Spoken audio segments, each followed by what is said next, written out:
experience, something unexpected happened. I was swindled by a relative and the amount involved was in the millions. It was a very painful and humbling experience. During that time, kasasagot ko pa lang kay Pastor Sam as my boyfriend. Because of the huge debt we needed to pay to our suppliers, we decided to get married. I got married at 22 years old, not under ideal circumstances, but believing God had a purpose. In the early years of our marriage, we started a small business in Baclaran.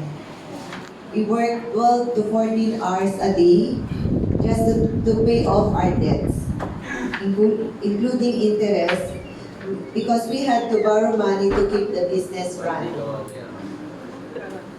Life was very hard. Minsan, 7 a.m., nasa tindahan na kami. Tapos, mga 12 midnight na kami nakakauwi. But in the middle of our struggles, we made one important decision. We will prioritize God. Hindi namin sinabi, Lord, busy kami ngayon. Ang laki ng problema namin, tsaka na kami lalapit sa inyo. Instead, we chose to act like true followers of Jesus. We honored the Sabbath. Every Sunday morning, we closed our store to attend church, then open again in the afternoon. If you know Baclaran, customers usually come in the morning after attending Mass sa Baclaran. Then namimili sila at umuwi agad. Because we were closed in the morning, we lost so many customers.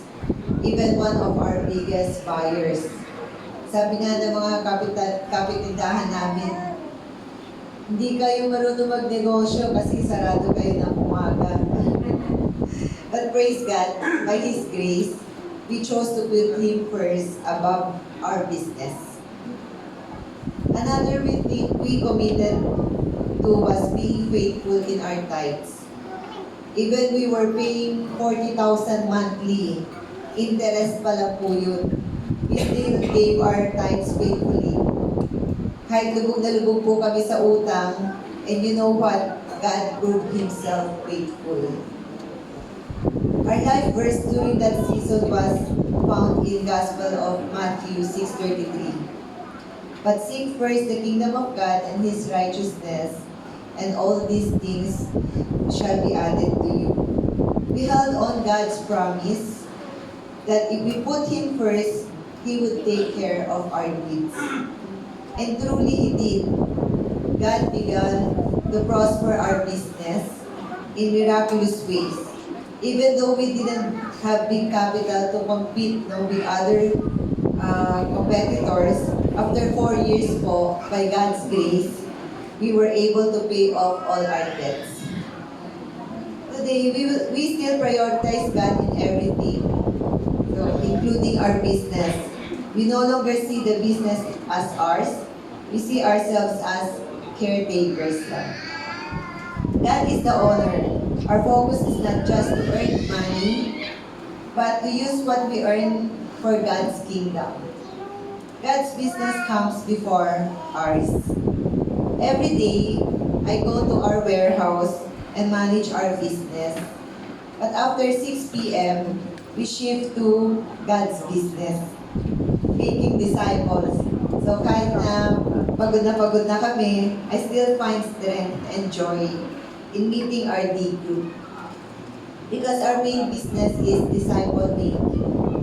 Yung negosyo po namin is secondary. As of today, we have D groups every Wednesday, Friday, and Saturday. And we're even planning to open another one Monday. It's amazing because kahit minsan po, 11 o'clock na po kami natatapos, pero hindi po kami napapagod.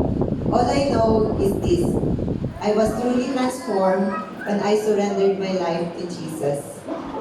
Lastly, I make sure to have my daily quiet time with the Lord before going to work. This is where I receive my strength, motivation, and direction for everything He has entrusted to me.